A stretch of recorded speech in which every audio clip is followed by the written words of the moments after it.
My name is Margaret, and I am a 41-year-old janitor. I've been working for a housekeeping company that cleans corporate offices since I was 22. I am a single woman about to celebrate 21 years of service. I took this job because I needed to look after my mom, who was very sick. We were a small family, just my mom, my brother, and me. My mom was raising us on her own. When she got seriously ill, I had to leave vocational school to take her to doctor appointments and help her out. I chose this job because it gave me the flexibility to take care of my mom. Now I'm really happy I ended up here. My boss and coworkers are supportive and always treat me kindly, calling me Margaret, sweetie. I also have a few people working under me, and they are wonderful too. I used to think there couldn't be a better place to work. My mother died when I was 23 and my brother was 18, right as fall turned to winter. Losing her hit me hard, and I started taking more time off work. It was just as our company was getting ready for the busiest time of year with our year-end deep cleaning. Despite the bad timing, my colleagues told me, "It's okay, we'll wait for you to feel better." I was grateful for their kindness, but all I wanted was to be alone. I felt like following my mom, but I had a younger brother who needed me. He had lost his mom before even becoming an adult, and out of care for him, I forced myself to keep going. At that time, he was still in college. I looked after my brother, paid for his school textbooks, and drove him home when his classes ended late. When he got a job, I bought him a suit as a celebration gift, even though I didn't earn much. I worked hard and thought of myself as standing in for our mom. After our mom died, my brother started asking me, "Why don't you quit being a janitor and get a better job?" I think he was embarrassed by my low income and our modest social status. At that time, I wasn't mentally ready to change jobs, so hearing this from him was really tough. My coworkers were the ones who supported me kindly during this time. Later, my brother worked hard and got a job at a big corporation, a well-known company you often see in TV ads and online. His starting salary was almost double mine. He was as happy as a kid, getting lots of money for New Year's. "Look at this, sis, I surpassed you in just 2 months. Check out this slip, isn't it amazing?" He'd say, full of joy and bragging to others. "Sis, quit your janitor job and get a good one like mine." He'd tell me, "Hey, watch how you talk." "I love my current job," I'd reply. "Quit making excuses. Our salaries are no match," he'd argue. I wished he had chosen his words more carefully. Although I was glad his efforts had paid off, sitting in front of our mother's portrait, I reported to her, "Your son is all grown up now." But my younger brother, proud of his job and his company, was heading down a troubling path. He was good at his work and always talked about the praise he got from his boss. Despite being new to the company, he was chosen for a big project. As his sister, I was proud of him. However, I noticed him making condescending comments about his colleagues, and this only got worse over time. I was doing well at getting noticed. My brother complained about his coworkers. He thought they were slow and feared they might hurt his reputation. He said this openly, as if he looked down on everyone, not just those at his job. I knew his attitude could really harm him eventually. I tried to warn him. "I think all the new hires are at the same level, you know. You're all just starting," I told him. But my brother snapped back, "Wow, sis, you're pretty talkative for a janitor with a low-level education." And he sneered at me. Frustrated, I answered, "Well, I've been working longer than you, so I know there isn't that much difference in people's abilities." He retorted, "Really? Do you have any college graduates at your cleaning company? Before you lecture me, why don't you tell them they've wasted their lives?" After belittling me, he went out for drinks. I thought the real world would teach him a lesson soon. Despite my concerns, his arrogance only grew worse. It started with him feeling superior because his salary was higher than mine. Then he began to see himself as more gifted than others, which changed how he acted. He didn't hold back his critical comments about me. At first, I thought he was just excited about his job, so I let it slide. But when gentle warnings didn't work, I seriously scolded him. Yet nothing changed. I started to doubt myself as a sister, wondering if I hadn't handled things well with him. Years passed, and I kept working as a janitor. My brother did well and climbed the corporate ladder, but his dismissive attitude toward others only got worse. Then he moved in with his girlfriend, and they got married. His wife also seemed very arrogant, which stressed me out. She was much younger than him, and it felt like she was from a different generation. The first time I met her, when my brother introduced us, she asked, "So you really are a janitor?" I replied, "Yes, I find it a fulfilling and enjoyable job." She said, "Really? Isn't it dirty?" I couldn't believe it when she said, "It must smell bad." My brother joined in and said, "Right, it's unimaginable, isn't it? It's unsanitary, and she's not attractive. She doesn't have any money either, but what can I do? I'm related to her. Sorry about that." I was shocked to hear this and don't remember much of what happened afterward. After she left, I yelled at my brother, "You are out of line. What do you mean I am related to her, so it can't be helped? And what's up with her too? Don't you dare judge people by their jobs or income." My brother, surprised by my sudden outburst, stammered but managed to snap back, "Shut up. You're a vocational school dropout, and I'm a college graduate. So is she. We can't help but look down on you. You earn less and have a low-level job, so you're the one leading a loser's life." With that, he stormed out of the house. I cried out of sadness and frustration. I had dropped out of vocational school because of our mother's illness, and my brother knew that. His words hurt me deeply. Yes, my income is modest, but I still managed to pay for his education. I did my best to take over our late mother's role. I must have made a mistake in how I dealt with him. While crying, I looked at myself in the mirror. It bothered me that he called me ugly. I have a face similar to my brother's. I'm neither beautiful nor cute, but I don't think I'm ugly. Maybe I could take better care of myself. I wondered if I paid more attention to my looks and changed myself, would he see me differently? But even if I dressed up, it's unlikely my brother's personality would change. Marrying a woman with similar attitudes probably only made his narcissism worse. While talking to my coworkers about this, I started to think that my relationship with my brother might be beyond repair. One day, I received a postcard from my brother and his wife saying they had moved. From the address, it looked like a standalone house. What's this all about? They're so reserved. If they had told me, I would have thrown a celebration and even helped them move. I had something I wanted to discuss with them too, so I decided to call them after a long time. "Hello, I've got your postcard," I said. I could hear my brother's cheerful voice on the phone. "It's amazing, right? A single-family house at this young age. Because I'm a fast tracker, it would be impossible if it weren't me, right?"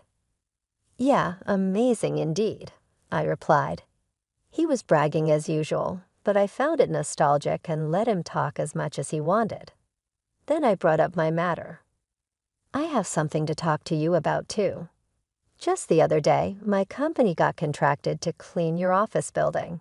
We might bump into each other occasionally." "Good for you. You wouldn't get to step foot in such a big building otherwise, right?" He could have just ended there, but he added, "There's one more thing. I got a boyfriend." "What? Seriously?" My brother sounded genuinely surprised. "Yes, he's older and a wonderful man. After what you said, I started taking better care of my skin and such.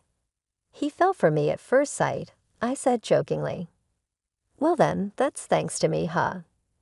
Somehow, he managed to take credit for this as well. Well, I wouldn't say you haven't played a part in it. I wanted to introduce my boyfriend to you. He's been eager to meet you too. So would it be okay if we visited your place soon? We could also bring a housewarming gift, I mentioned casually. You're coming over. His previously cheerful tone suddenly darkened. I wondered what was going on. You do understand what your job is, don't you? Hodge job? You mean my cleaning job. Listen, I've got a new house, which means it's clean, right? I don't want a filthy person like a janitor coming into my house. Excuse me? Was he saying that because janitors are considered dirty, he doesn't want one in his brand new house? I was confused and my mind went blank. Considering the dirty work you do, shouldn't you know how to refrain from visiting people's places? I'm sure your coworkers feel the same. You're out of line. That's rude. Apologize. I said, my blood starting to boil in anger. I could feel my fury ready to explode. Was it common courtesy to stay away because my job is dirty? Rude. Apologize. What the hell? I couldn't contain myself and yelled out loud, "You've got some nerve to disrespect people like that. This is unacceptable." I could have handled it if it were just about me, but he was mocking my colleagues too. I couldn't let this slide. I could tell my harsh words shocked my brother over the phone.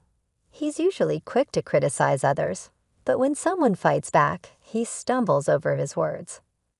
Do you really think a person's worth is based on their job? That's just silly. Apologize to me right now. I demanded. What?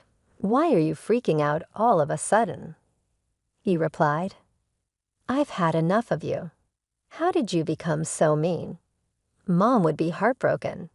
The real mean person is you. Your boyfriend must be worthless if he can't get a better job. If he had any sense, he wouldn't even talk to a cleaning lady. If you weren't my sister, I would never deal with someone dirty like you. If you weren't my brother, I would have left you behind a long time ago. I shot back. I was about to say that I'm cutting ties with you. Never contact me again. Oh, okay, got it. Goodbye then. We both said things to hurt each other. It was a petty argument, and neither of us was in the mood for a mature conversation. He tried to say something more, but I hung up on him. I was ready to cut ties with my brother. He's the only sibling I have. But I couldn't stand him anymore because he thinks that as a janitor, I don't deserve basic respect, even though we're siblings.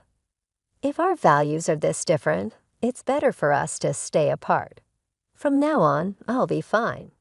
My brother is already an adult. This is our goodbye. I had come to terms with my feelings. Several months passed since I decided to sever ties with my brother. By some twist of fate, I was assigned to clean the office building where he worked. I think my boss was trying to be thoughtful, but I really didn't want to be there. However, my principle is to do my best at any job I'm given. Suppressing my feelings, I headed to my brother's company. The building was huge, spacious. With such a large space, I should be able to avoid running into my brother. Even if we did meet, he probably wouldn't recognize me. Feeling slightly relieved at that thought, I focused on cleaning, pushing my cart filled with cleaning supplies. It was that afternoon while I was mopping the floor, I noticed a group of about 5 men standing by the vending machine, sipping canned coffee and talking. One of them was saying, "I really am sorry for the inconvenience caused." Enough is enough. How many years have you been with us? Consult and report before things get to a point where the whole team has to clean up your mess, another man scolded. Yes, sir. It's happened 3 times just this quarter. I'm sorry, sir, the man replied. It seemed like the guy who was apologizing had made some mistakes, and they all had to work together to fix them. "Good job, guys," I thought to myself as I continued mopping, making sure not to look in their direction. While your peers have already become team leaders, some even managers, you need to step up your game. Another scolding came. "I'm sorry," the man replied. Those were some harsh words. I wish they'd let him off the hook soon, I thought. I wanted to mop from there all the way down the hallway on the other side, but they were in the way. After scolding the man once again, they all returned to the office.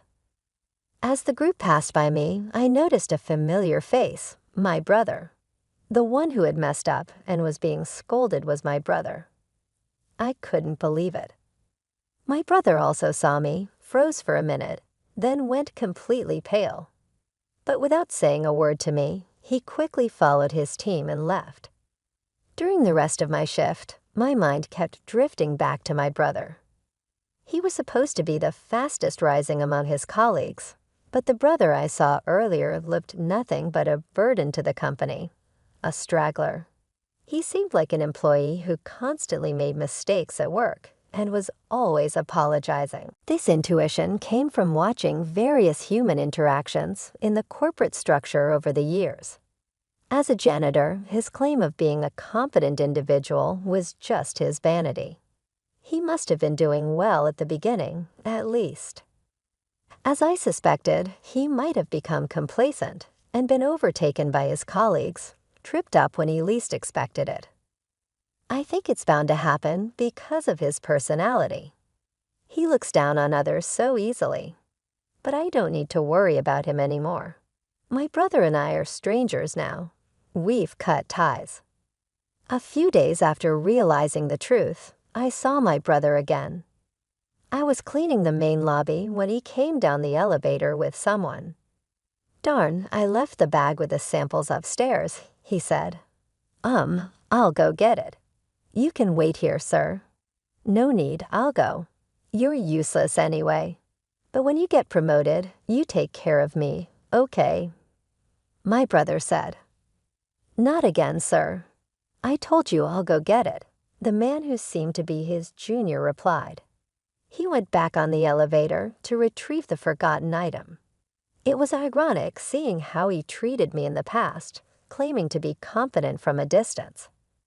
I watched my brother shrink into a corner of the lobby, feeling pity for him as I cleaned the leaves of the lobby's decorative plants. My senior colleague, who was cleaning with me, quietly came over. "Hey, isn't that your brother?" she asked. Yes. It seems like he messed up. Let's just leave him be, okay?" My colleague, looking worriedly at my brother, went back to her cleaning duties. Bothered by our sympathetic looks, my brother sprang up and marched over to me. "Hey, janitor, what are you doing?" "I'm cleaning." "No, I mean, why are you here?" "I'm working," I replied. My brother got visibly angry and raised his voice. "Don't you dare tell my wife that I look pathetic at work. You got that." His frustrations seemed to be vented on me. The gazes of those around us focused on my loudly ranting brother. Out of concern for the onlookers, I whispered, "You're trying. Shut up, don't you?" A lowly educated person orders me around. "People are watching. People are watching," my brother exclaimed. "Oh dear brother, please, can you please be quiet?" I tried to calm him down by holding his hand, but he recoiled. You're filthy. Don't touch me." He aggressively wiped the area I had touched and continued his insults. "You're threatening me, aren't you? You want money, right? How much do you want me to cough up?" "Threaten for money? What are you talking about?" I asked, dumbfounded. "I told you not to tell my wife, did it, you idiot?" My brother snapped. "Oh, that's what this is about," I realized. Constant mistakes at work or falling behind in your career. "Which one do you not want me to mention?" "Both, obviously," he replied, clearly scared I might reveal everything to his wife. Wait, you're even lying to your own wife. I asked. Shut up. No garbage like you should speak, he retorted. Garbage? What on earth? He didn't care who was watching. He just kept insulting me. The stress from his job must be overwhelming, and he probably felt better by putting me down. I'm not some punching bag for you to take your frustrations out on, I told him. Just then, a voice from behind intervened. That's rude to the cleaning staff. Shut up. Who are you? My brother blurted out, finally noticing the tension around him. Unable to tolerate my brother's rudeness any longer, a well-dressed, gray-haired elderly man stepped forward. His high social status was evident. The man stood beside me and gently placed a hand on my back. Dirty idiot. Such intolerable slurs. Apologize to her right now, the man demanded. Huh, but she's my sister. We're just having a family squabble, my brother stammered, trying to downplay it. I thought you said you cut ties with me, I interjected. Shut up, he snapped back, showing his dual nature, humble towards the man but aggressive towards me. The gray-haired man then added, if it's a family issue, it concerns me as well. Pleased to meet you. I'm the gentleman dating your sister, he revealed. My brother was shocked. I'm the executive vice president of the subsidiary that your company is seconding. I'm also a board member of your company. I'm sorry we didn't have a chance to introduce ourselves the other day, the man continued. What? My brother was panicking, completely out of his depth. Feeling a bit awkward, I gave my boyfriend a side glance. You didn't really have to step in just now, I muttered. If not now, then when? He replied with a warm smile, mimicking a popular TV personality. He says, is that really true? My little brother asked, terrified. Indeed, when we were contracted to clean this building, I accompanied our CEO, I explained. He who was in charge of the contract was interested in me. No, that's a lie. It's the truth. During the contract signing, I instantly fell for her, who was explaining the details on behalf of a CEO who couldn't do it well. And I asked her out, my boyfriend said. A wave of gasps and murmurs echoed through the lobby. How embarrassing. I heard you said that no decent man would date a cleaning lady, and that he probably doesn't even have a stable job, I said. I didn't say that, my brother responded. But whether he said it or not, he needed to apologize for the insults he threw at me. My brother had no choice but to listen to the stern words from the man. Turning pale, he bowed his head towards me. I'm sorry, he muttered, his voice weak and filled with despair, lacking any energy or emotion. Later, my brother was transferred to a remote branch of a subsidiary company. Let me make it clear. My boyfriend had nothing to do with my brother's transfer.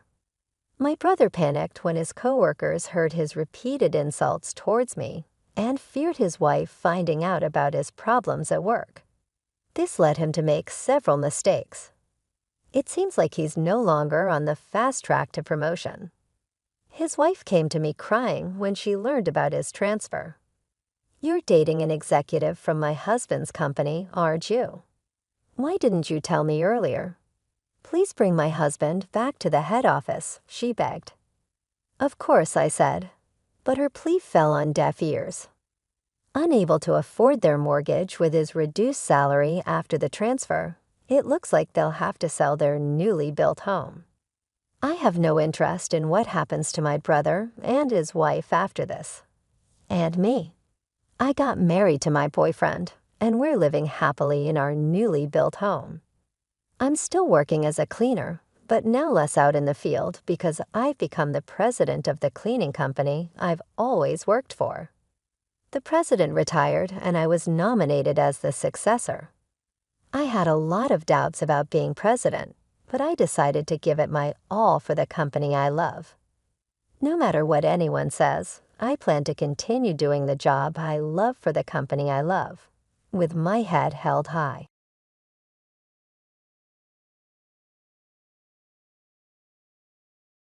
Get out.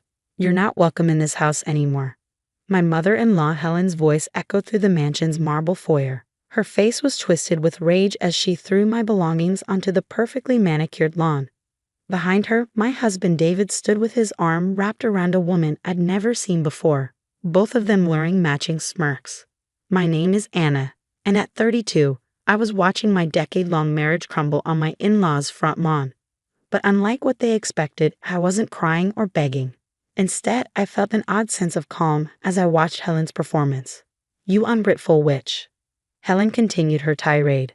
"How dare you accuse my David of trying to steal your money? He deserves that inheritance more than you ever did." I almost laughed at the irony. Just hours earlier, I discovered their elaborate plan to transfer my inheritance, the money my grandmother had left me, into an account they controlled. The account was conveniently registered under the name of Jessica, the woman now clutching my husband's arm. "Mom, don't waste your breath," David said, his voice dripping with contempt. "She's always been paranoid about her precious inheritance. That's why we had to be creative." Creative. That's what he called secretly meeting with lawyers to forge my signature. Creative was how he described planning to marry his mistress without divorcing me first, just to keep me from claiming my share of our marital assets. I calmly picked up my bag from the grass. "You're right, Helen. I should leave." My composed response clearly threw them off balance. They had expected tears, drama, perhaps even a scene they could use against me later. "That's it." Jessica spoke up for the first time, her young face confused. "You're just going to leave." I smiled, remembering the USB drive safely tucked in my pocket. Yes, that's exactly what I'm going to do. 3 hours earlier, I had arrived at the mansion for our weekly family dinner. Everything seemed normal. Helen fussing over David as usual, my father-in-law George buried in his newspaper. But when I went to use Helen's computer to print some documents for work, I found something interesting. Emails between her, David, and their lawyer discussing how to transfer Anna's assets without her knowledge. The plan was elaborate. They had been gathering my personal information for months, practicing my signature, even had a notary on their payroll. The final step was to have me sign what I thought would be renovation papers for our house, but would actually be documents transferring my inheritance to Jessica. What they didn't know was that I'd suspected something was wrong for weeks. David's sudden interest in my grandmother's inheritance, his mysterious phone calls, Helen's unusual questions about my bank accounts, it all added up to something suspicious. So I'd taken precautions. Hidden cameras in our house caught David's late-night meetings with Jessica and his mother, where they planned everything in detail. My phone recorded every conversation where Helen casually asked about my financial arrangements, and most importantly, I'd already moved my inheritance into a trust that only I could access. "You think you're so clever," Helen spat as I walked toward my car. "But you're nothing without this family. Nothing." I turned back one last time. "We'll see about that, Helen. Give me 3 months. Just 3 months." David laughed. 3 months for what? To beg for forgiveness? "No," I replied, starting my car. 3 months for you to realize exactly what you've lost." As I drove away, I could see them in my rearview mirror. Helen gesturing wildly, David holding Jessica, all of them probably congratulating themselves on getting rid of me so easily. They had no idea what was coming. I drove straight to my best friend Olivia's house. She opened the door before I could even knock, worry etched on her face. "Did you get what you needed?" I pulled out the USB drive. Everything. Every email, every forged document, every conversation about their little plan. I collapsed onto her couch, finally letting the events of the day sink in. They didn't even try to deny it, Liv. They were proud of their scheme. Olivia sat beside me, her lawyer instincts already kicking in. "Then they've handed us everything we need. The recordings, the emails, the witnesses, it's all admissible in court." I nodded, thinking about the next steps.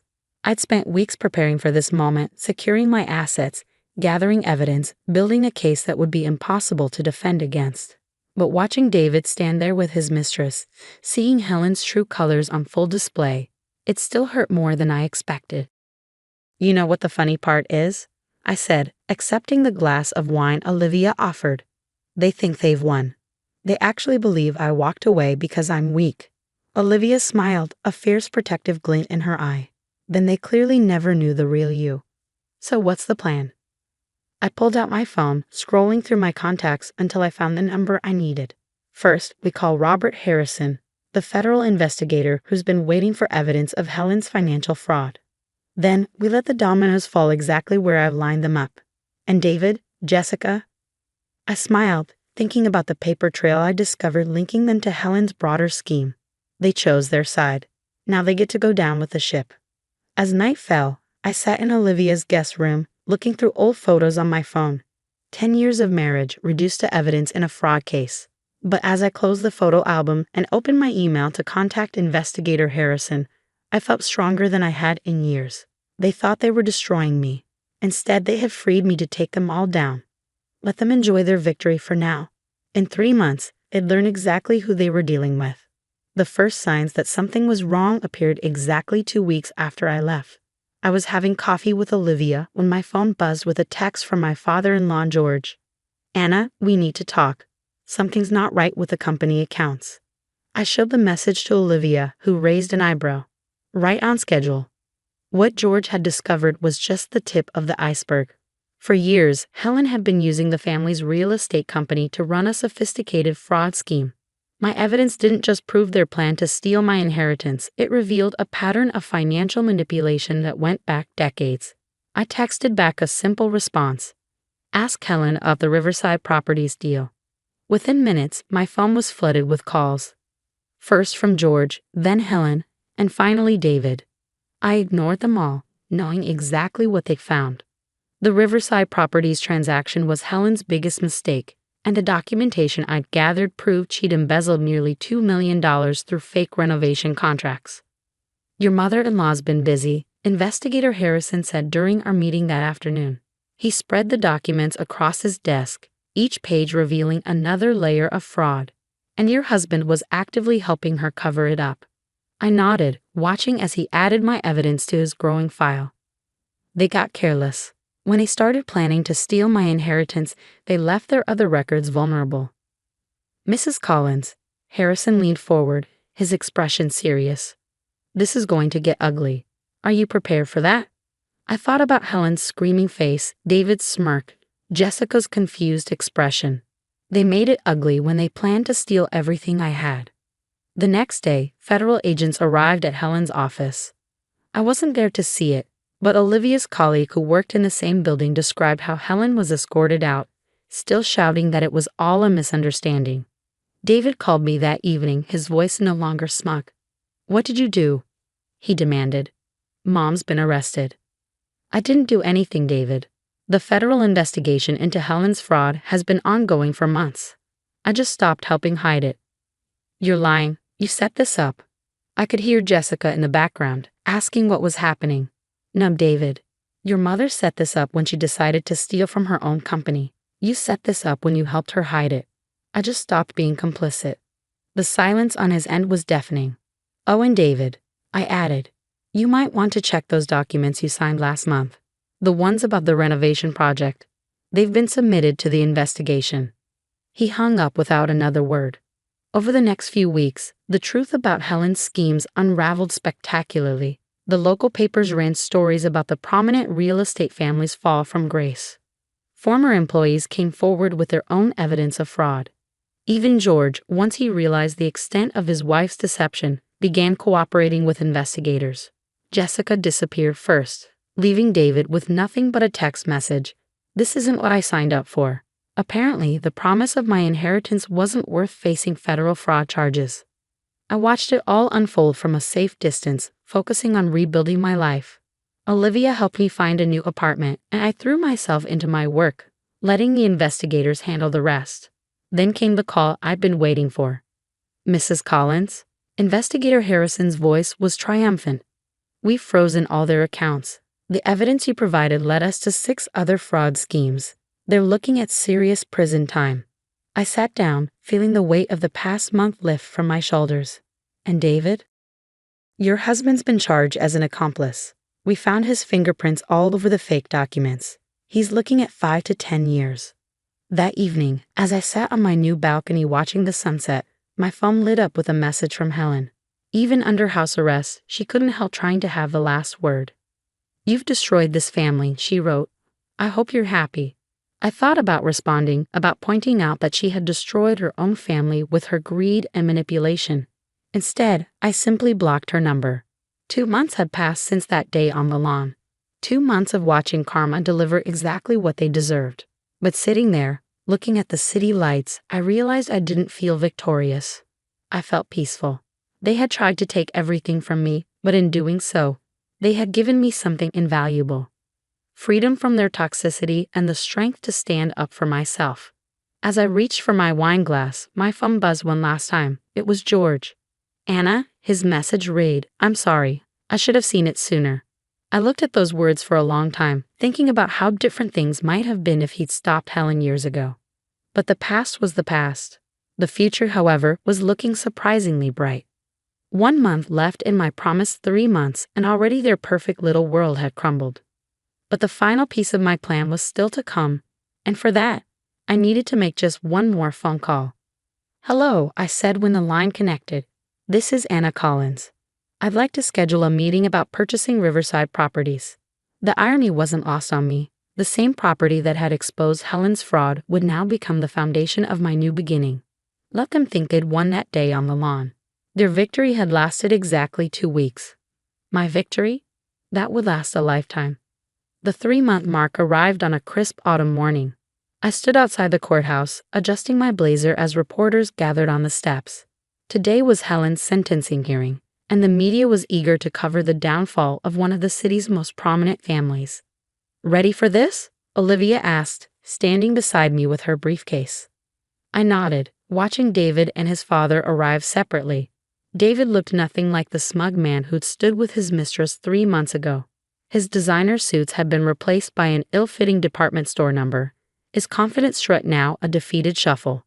The hearing proceeded exactly as expected. Helen, despite her tearful pleas for leniency, was sentenced to 8 years in federal prison. The judge was particularly harsh given her attempts to frame others for her crimes, including a last-ditch effort to claim I had orchestrated everything. "Mrs. Harrison Collins," the judge addressed me directly after announcing the sentence. "The court acknowledges your cooperation in exposing this fraud.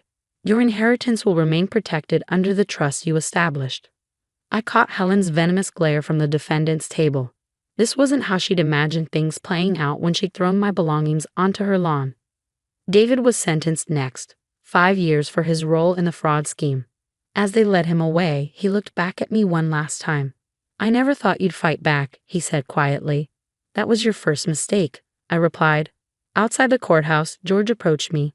He'd aged years in just 3 months, the stress of everything etching deep lines in his face. "Anna, I know it doesn't mean much now, but I truly am sorry." I studied the man who'd stood silently by while his wife and son plotted to steal everything from me. "You're right, George. It doesn't mean much now, but maybe someday it will." Later that afternoon, I had one final meeting, the closing on Riverside properties. The irony wasn't lost on anyone when I submitted the winning bid for the property that had exposed Helen's fraud. I planned to transform it into affordable housing for domestic abuse survivors, a project that would erase Helen's toxic legacy and create something meaningful in its place. "Quite a 3 months," Olivia remarked as we celebrated that evening. "You said they'd regret it, but I don't think even you expected all this." I swirled my wine, thinking about everything that had transpired. They thought they were punishing me that day, throwing me out like I was nothing. But they gave me exactly what I needed, the push to stop protecting them from themselves. The local paper ran one final story about the case the next day. The headline read, "Family Fraud Scheme Exposed. Justice Prevails." Below it was a quote from investigator Harrison. "Sometimes the people we think are victims turn out to be the strongest among us." I kept a copy of that paper, not as a reminder of their betrayal, but of my own strength. 3 months had changed everything, but the biggest change was in me. I was no longer the woman they thought they could discard. I was someone stronger, someone who fought back. My phone buzzed with a text from an unknown number. It was Jessica. I should have known better. "I'm sorry." I deleted the message without responding. Her apology, like Helen's schemes and David's betrayal, belonged in the past. My future was ahead of me, and for the first time in years, I was actually excited to see what it held. Standing on the balcony of my new apartment that evening, I raised a glass to myself. Here's to 3 months, I whispered to the city lights, and to all the years ahead. They had tried to write my ending that day on the lawn. Instead, they had only written their own. My story? It was just beginning. The final papers arrived a week later. My divorce was official, Helen's assets were forfeit, and Riverside Properties was mine. As I signed the last document, I remembered Helen's words, "You're nothing without this family." She was right about one thing. I was nothing like their family, and that had turned out to be my greatest strength.